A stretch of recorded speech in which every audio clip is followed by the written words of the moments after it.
Welcome to another video episode on my channel. In this video, we're going to take a closer look on this Ram 2 tank. So that's the name, Ram Mark II.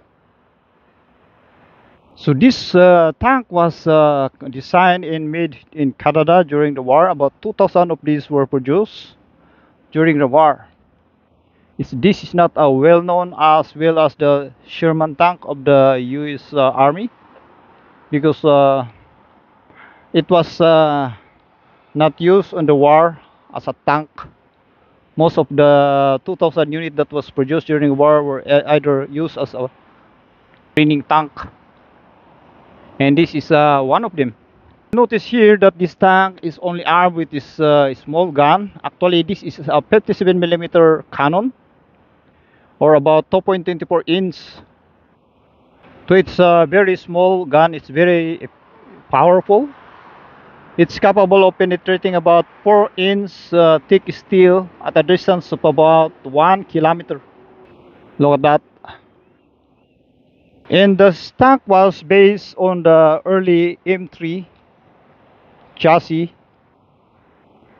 That was a tank that was designed in the United States early in the war. That's why it make use of this vertical volute suspension system.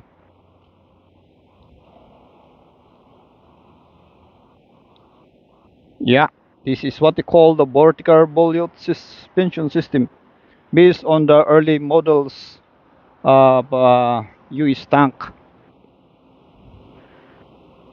Track is about 16 inch wide.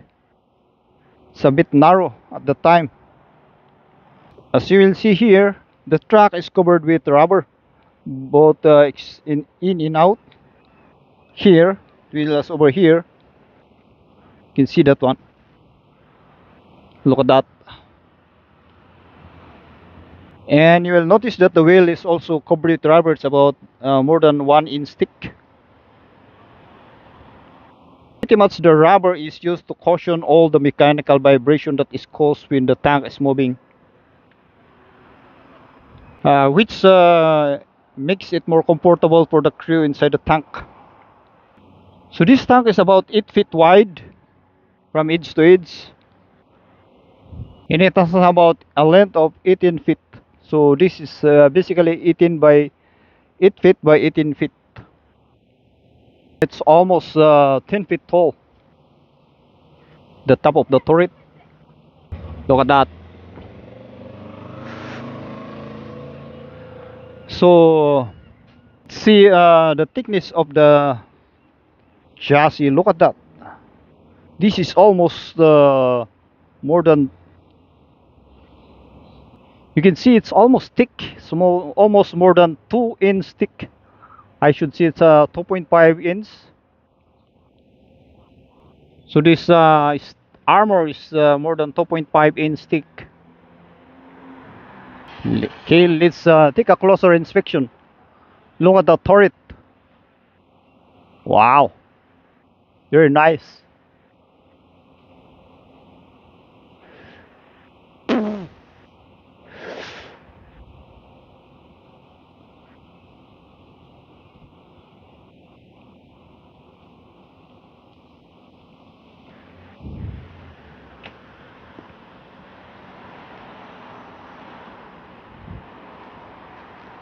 Look at that.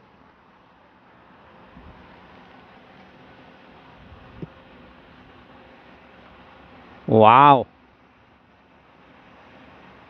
So this was designed in 1940-41. Look at that. Still pretty impressive during its time.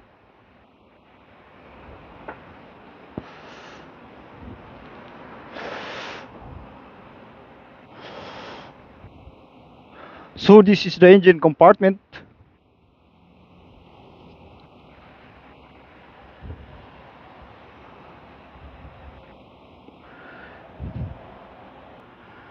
What do you think, guys? Do you think this is a very nice tank?